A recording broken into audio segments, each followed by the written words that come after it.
Jangan lupa subscribe YouTube channel Metro TV News dan jangan lupa nyalakan notifikasinya.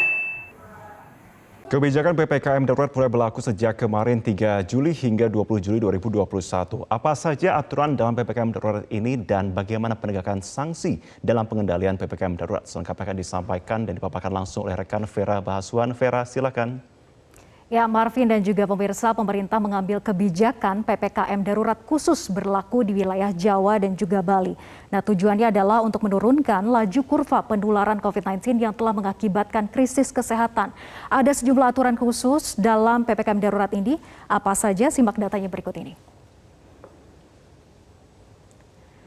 Aturan khusus ini yang pertama adalah belajar mengajar saat ini diberlakukan online ataupun juga daring. Jika sebelumnya sejak Januari 2021 sudah diperbolehkan bagi mereka yang berada di zona hijau untuk diberlakukan pembelajaran tatap muka. Namun saat ini sejak 3 Juli sudah tidak diperbolehkan, semuanya harus belajar secara daring.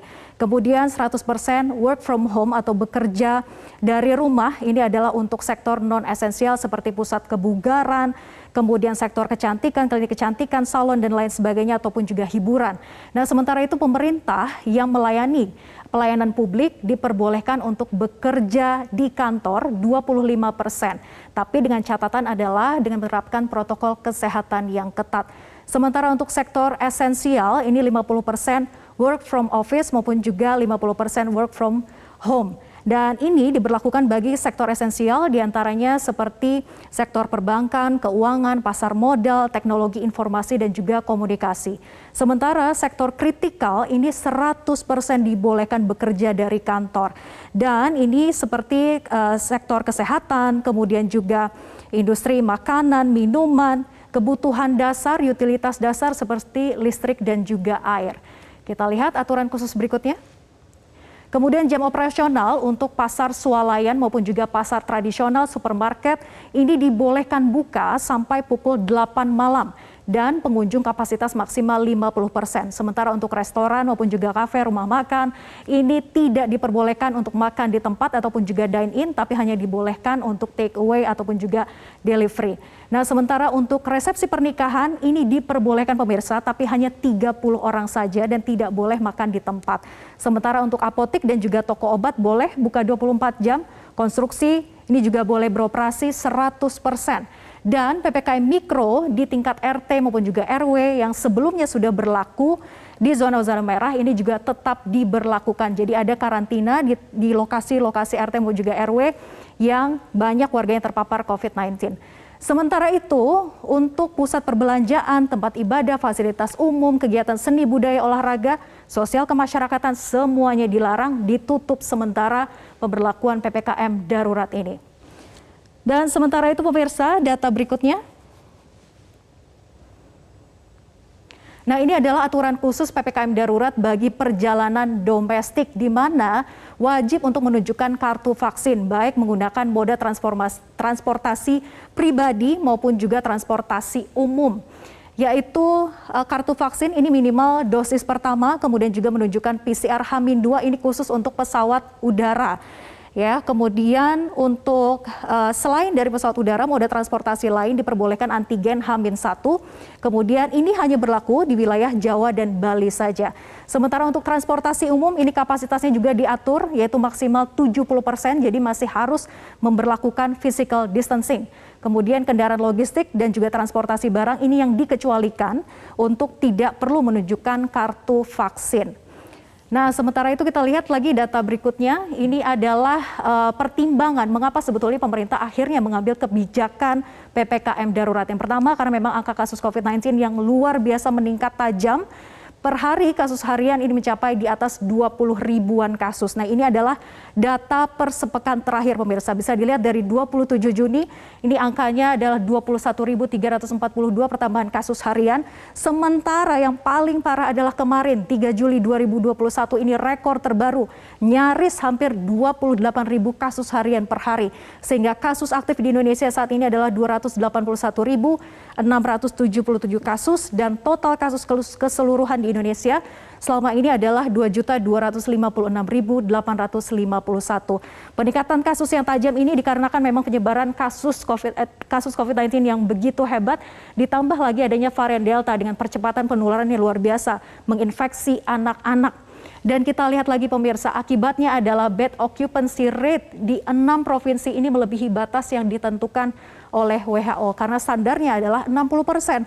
Sementara di 6 provinsi ini kita lihat di DKI Jakarta, Banten ini 91%.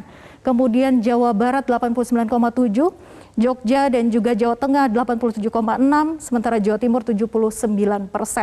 Dan banyak di antaranya di rumah sakit di wilayah-wilayah 6 provinsi ini yang akhirnya melakukan penutupan dan penolakan untuk tidak bisa melayani pasien COVID-19 dikarenakan fasilitasnya sudah tidak mencukupi lagi ataupun juga over capacity. Dan kita lihat pemirsa data berikutnya. Dan ini adalah sanksi dalam PPKM darurat di mana ini adalah kunci keberhasilan dari PPKM darurat ini dilakukan. Bagaimana dari kepala daerah dan juga masyarakatnya bersama-sama untuk berkontribusi.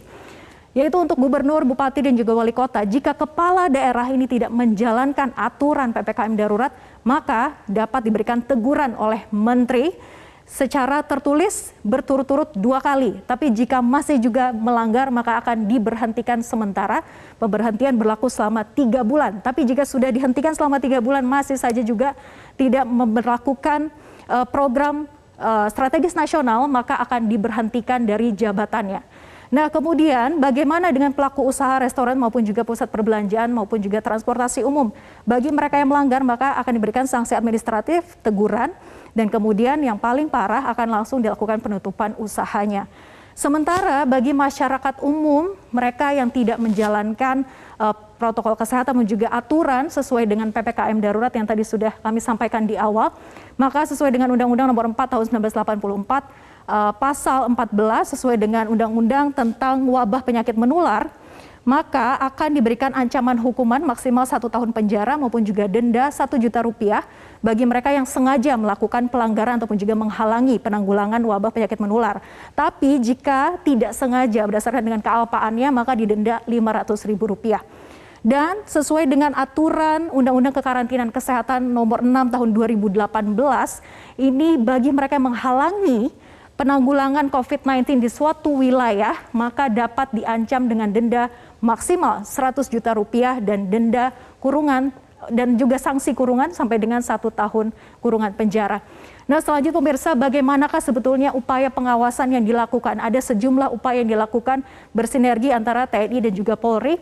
Di antaranya adalah random sampling antigen di setiap terminal maupun juga stasiun kereta api. Dan sementara itu juga pengetatan keluar masuk wilayah, perbatasan wilayah aglomerasi ini juga dilakukan. Dan dengan kelengkapan dokumen seperti bebas COVID-19 dan juga tentunya adalah surat ataupun juga kartu vaksinasi minimal dosis pertama. Kemudian Korlantas Polri ini juga sudah menyiapkan 407 posko penyekatan di wilayah Jawa dan juga Bali. Ada 21.618 personel Polri yang dikerahkan. Sementara PLN pun karena sudah banyak yang dirumahkan ataupun juga work from home, maka PLN memastikan bahwa pasokan listrik selama PPKM darurat ini juga dapat terjaga dengan baik pasokannya. Nah, pemirsa, bahwa target pemerintah dengan menerapkan PPKM darurat ini agar dapat menurunkan kasus baru harian kurang dari 10.000 kasus. Pertanyaannya kemudian, apakah mungkin dalam waktu 2 pekan saja bisa efektif menurunkan laju kurva? Jawabannya ada pada diri kita masing-masing karena semua pihak berkontribusi. Tugas kita adalah menaati aturan PPKM darurat dan patuhi protokol kesehatan.